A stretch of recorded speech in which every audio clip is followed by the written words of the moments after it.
Tak jarang orang-orang mendaki gunung mengalami hal-hal mistis di saat pendakian, seperti yang terjadi kepada Oji dan teman-temannya saat mendaki Gunung Sumbing. Dari cerita Oji di kanal YouTube RGL 5 Fajar Aditya, bahwa ia mendaki gunung bersama temannya yang ternyata sudah meninggal dunia. Kala itu, Oji dan 4 teman-temannya, yakni Eko, Aldo, Aldi, dan Bagus, pergi mendaki Gunung Sumbing.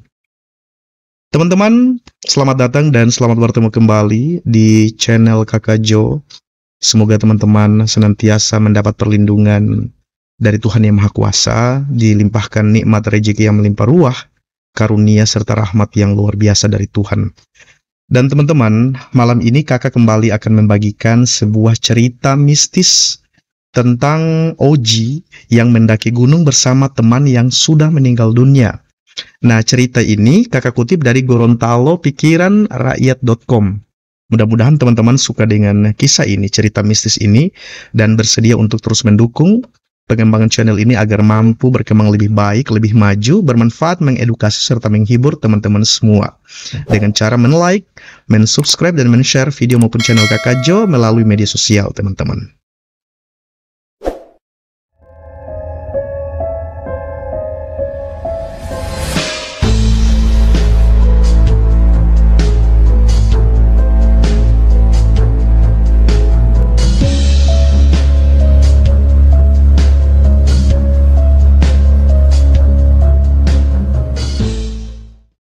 Awalnya teman-teman, mereka sudah merencanakan pendakian gunung bersama melalui ajakan dari Eko yang sudah setahun lalu namun baru terlaksana. Namun salah satu temannya, yakni Bagus, karena berbeda kota sehingga mereka janjian untuk bertemu di base camp kaki Gunung Sumbing. Disitulah awal mula Oji mulai merasakan ada keganjilan kepada salah satu temannya, yakni Bagus. Pasalnya teman-teman, oleh petugas base camp, Oji ditegur karena sudah membuat salah temannya menunggu. Oji pun merasa kebingungan dan melihat ada yang ganjal, karena ia belum mengirim petunjuk lokasi arah pendakian Gunung Sumbing. Dan Bagus sudah lebih dulu sampai ke base camp itu, teman-teman. Nah, petugas base camp mengatakan, "Kenapa kalian baru sampai? Padahal Bagus sudah menunggu sehari yang lalu."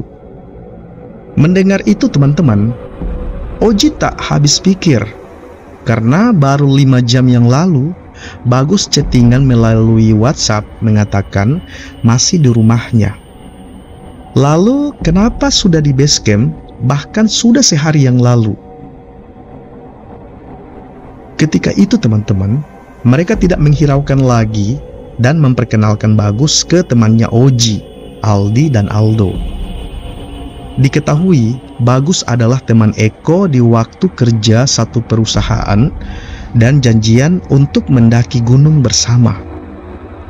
Sebelum pendakian, mereka mempersiapkan logistik dan registrasi di base camp. Mereka baru mulai mendaki keesokan harinya dan masih menginap semalam di base camp. Ketika waktu subuh teman-teman, mereka bangun untuk sholat berjamaah.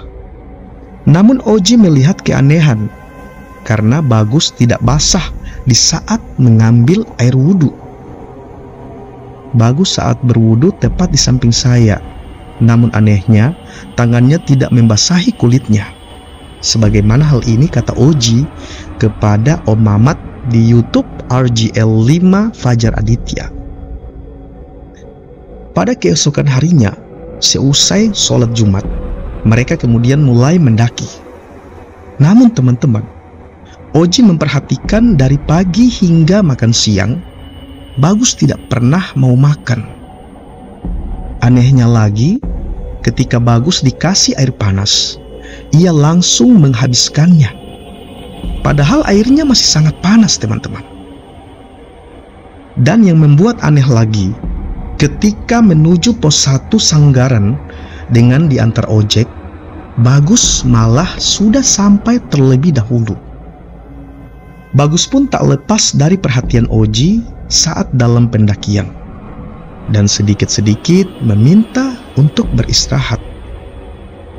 Singkat cerita teman-teman, mereka sampai ke gerbang Gajah Mungkir untuk tempat camping bermalam. Di situ, Bagus meminta tidur satu tenda dengan Oji. Ketika selesai memasang tenda, mereka mau makan. Dan lagi-lagi Bagus tidak ingin makan. Tetapi akhirnya ia mau makan meski hanya beberapa sendok. Di situ teman-teman, wajah Bagus mulai terlihat pucat. Dan akhirnya Oji kemudian menawarkan untuk minum obat dan dibuatkan susu atau kopi. Tetapi teman-teman, Bagus lebih memilih air hangat. Nah, pada saat Bagus ini dikasih air hangat, itu langsung diteguk sampai habis dengan mengatakan bahwa airnya sudah dingin. Yang lebih aneh lagi, ketika menjelang siang, mereka sudah sampai di puncak dan pengambilan momen untuk difoto. Nah, si Bagus ini teman-teman tidak pernah mau diajak untuk berfoto. Dari awal datang pendakian, Bagus selalu menolak untuk difoto. Meski beberapa kali sudah dibujuk, tetap ia tidak mau. Ia selalu pergi menyendiri, sebagaimana yang Oji katakan, teman-teman. Di hari sudah mulai petang, wajah Bagus terlihat semakin pucat, seperti kelelahan, dan meminta kembali air panas untuk diminumnya. Tiba-tiba, Bagus meminta untuk turun duluan. Padahal baru sebentar mereka sampai di puncak.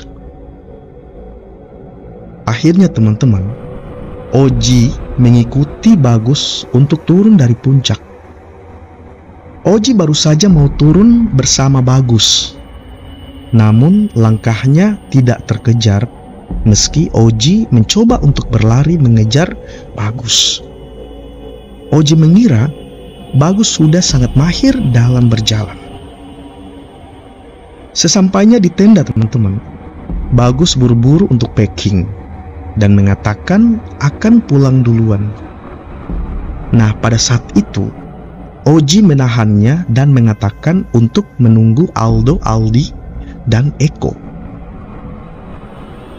Kemudian tiba-tiba Eko dan Aldo sampai di tenda. Di situ juga Bagus langsung meminta pamit untuk pulang lebih dulu. Tapi kemudian ditahan sama anak-anak agar pulang bersama. Tetapi Bagus bersikeras untuk pulang duluan, hingga timbul perdebatan dan akhirnya mengikuti keinginan Bagus untuk cepat-cepat pulang. Sesampainya di pos 2, Oji melihat Bagus terduduk sambil menahan sakit perut. Ketika itu Eko menawarkan untuk menggendong Bagus dan tas kerilnya yang dibantu Oji. Kemudian mereka melanjutkan perjalanan ke base camp. Setelah mereka sampai di base camp teman-teman, pada saat itu di waktu maghrib, Bagus tanpa istirahat dan langsung bergegas pulang, kemudian berpamitan dengan Eko serta 3 teman lainnya.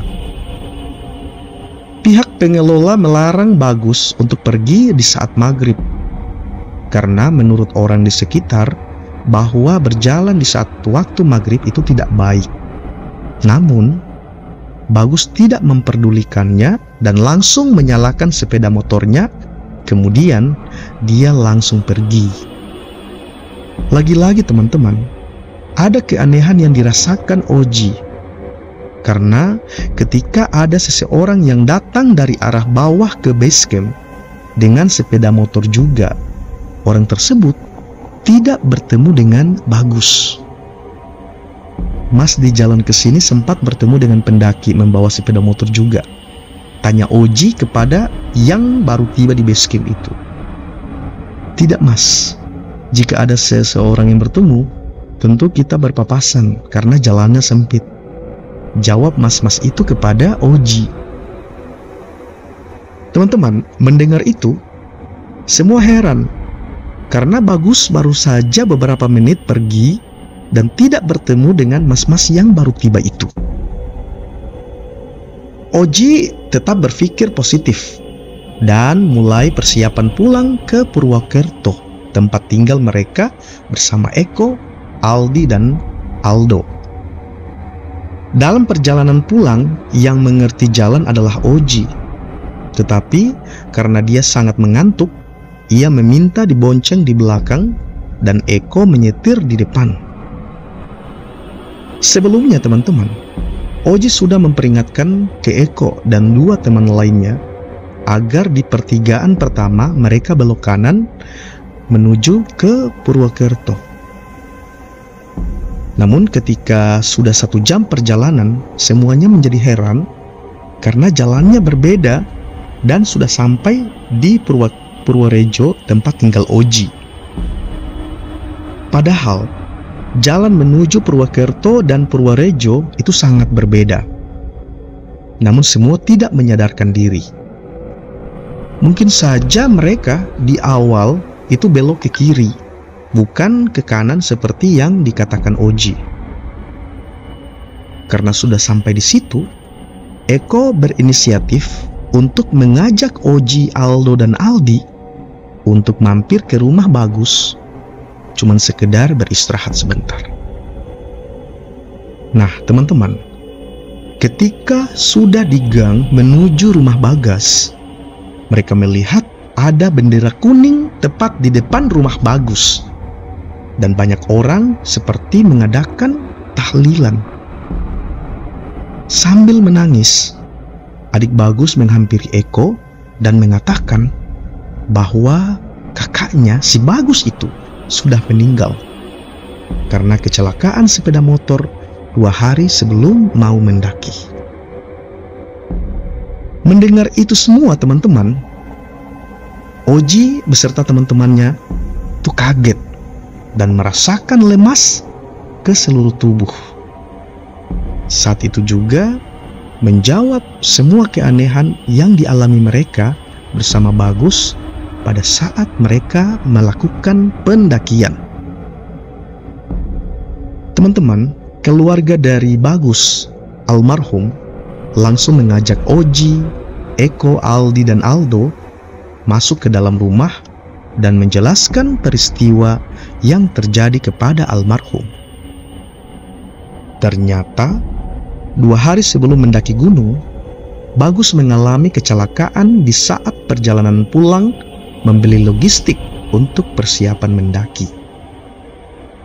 Lebih mengagetkan lagi teman-teman, paman Bagus yang menceritakan itu memberikan list logistik yang dibeli oleh almarhum si Bagus, dan list itu sama persis yang mereka beli sewaktu di base camp Gunung Sumbing. Semua akhirnya pada istighfar, dan keluarga Bagus juga merasakan shock mendengar bahwa almarhum baru saja ikut mendaki bersama Oji, Eko, dan lainnya. Paman almarhum mengatakan bahwa yang ikut mendaki bersama mereka bisa jadi adalah jin Korin atau jin pendamping dari si almarhum Bagus. Teman-teman, singkat cerita, di malam itu mereka akhirnya ikut tahlilan untuk mendoakan almarhum Bagus dan diminta keluarga Bagus untuk menginap semalam dan pulang pada keesokan harinya. Demikian teman-teman, sebuah kisah mistis tentang Oji yang mendaki gunung bersama teman yang sudah meninggal dunia. Dan kisah ini teman-teman, kakak kutip dari GorontaloPikiranRakyat.com. Benar atau tidaknya kisah mistis ini, kakak kembalikan kepada sumber di mana cerita atau kisah ini kakak kutip. Semoga teman-teman suka dengan kisah ini dan bersedia serta ikhlas mendukung pengembangan channel ini agar mampu berkembang lebih baik lebih maju, menghibur, mengedukasi buat teman-teman semua. Dengan men-like, men-subscribe, dan men-share video maupun channel Kakak Jo melalui media sosial teman-teman. Semoga Tuhan Yang Maha Kuasa, Allah Subhanahu wa Ta'ala, membalas seluruh kebaikan teman-teman yang telah membantu pengembangan channel ini. Terima kasih yang sebesar-besarnya, yang sedalam-dalamnya Kakak Jo ucapkan buat teman-teman semua. Demikian teman-teman, dan insya Allah kita akan ketemu di lain waktu. Kakak akhiri. Assalamualaikum warahmatullahi wabarakatuh.